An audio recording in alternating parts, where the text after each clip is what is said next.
Happy Wacky Hair Wednesday 4A. It's a beautiful sunny day, and so I'm back out on the porch to read to you chapter 41 of the book Scavenger. Last thing that we read, Emily's parents had told her and Matthew that they would be staying in San Francisco for a while after everything was resolved with Barry, Clyde, and Mr. Remora. 1 week later, Emily and James returned to the Bayside Press building, this time with Matthew in tow, to meet with Mr. Griswold's assistant, Jack, and discuss their prize for winning. We have not heard Jack's name in a while. Remember, we thought that he was not a good person. We were a little skeptical about him, but and discussed their prize for winning Mr. Griswold's scavenger hunt. The Poe manuscript had been turned over to the police at Portsmouth Square, and Emily had no idea what to expect from the meeting. She knew she should be excited. She'd dreamed of playing a Griswold game, let alone winning one, but she'd felt deflated about the whole thing ever since the run-in with Mr. Remora. The elevator doors opened to the wine and silver blue lobby.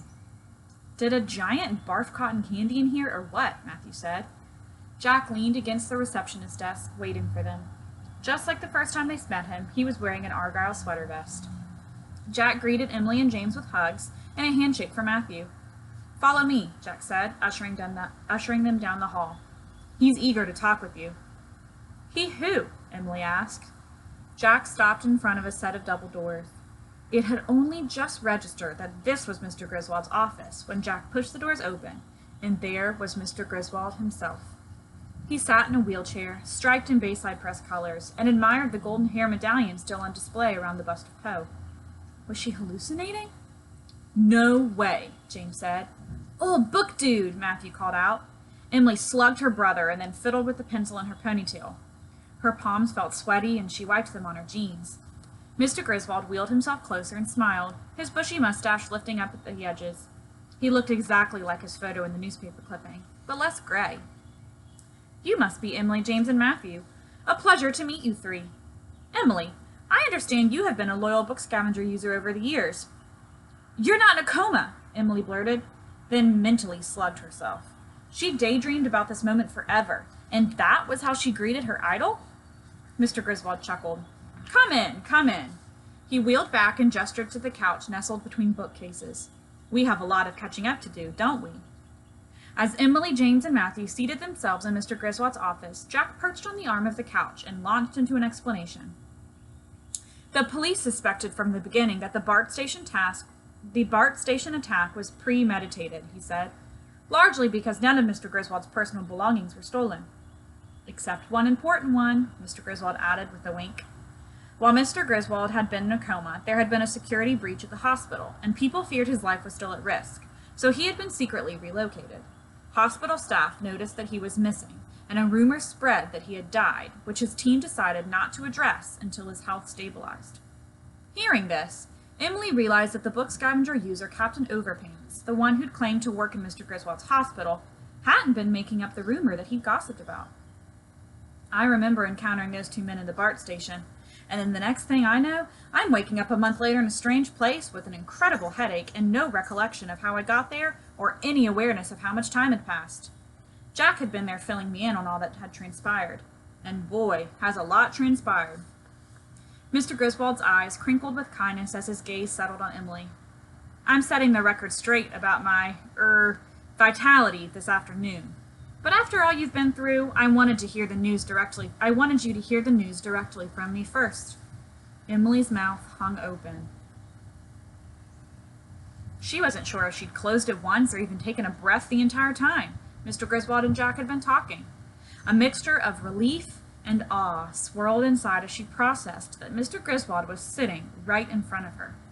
It all seemed a bit dreamlike. "I hope you enjoyed my literary treasure hunt, despite Mr. Remora's antics," he said. "We did," Emily said, her voice near a whisper. She swallowed and repeated herself more loudly. Mr. Griswold clasped his hands in his lap, studying the Poe bust as he talked. "Ever since I learned about my relation to Mr. Rufus Griswold and the role he played in Poe's life, I have felt remorse for how my ancestor treated Poe after he died. You see, Rufus took advantage of his position as Poe's literary executor. He altered some of Poe's letters and writings and compiled them into a posthumous biography in an attempt to paint Poe in a very negative light." "Why would he do that?" James asked. Mr. Griswold shook his head. "I'm not sure anyone knows. Rufus's lies and fabrications weren't fully revealed until long after his own death, so he never had to explain himself. He and Poe had a contentious relationship, to be sure. Toward the end of Poe's life, there was a woman they were both friends with, and so some speculate there was love in the play.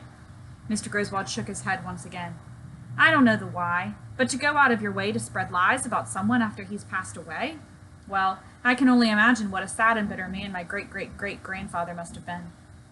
Mr. Griswold dragged a finger across the charms that dangled from the golden hair medallion. When I discovered the Poe manuscript, an idea clicked for me. I had long been a fan of Poe's short story, The Gold Bug, and thought it would be fun to emulate the treasure hunt. Once I found the manuscript, I realized I not only had the perfect prize in hand, but I could make amends to the ghost of Poe at the same time.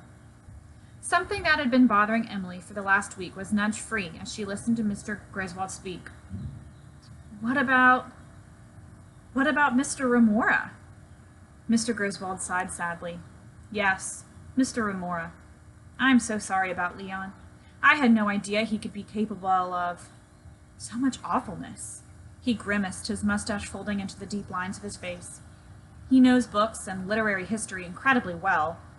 I always forget that not all book people are good people. Emily tilted her head, surprised to hear that. Hollister had said nearly the same thing a couple of weeks ago.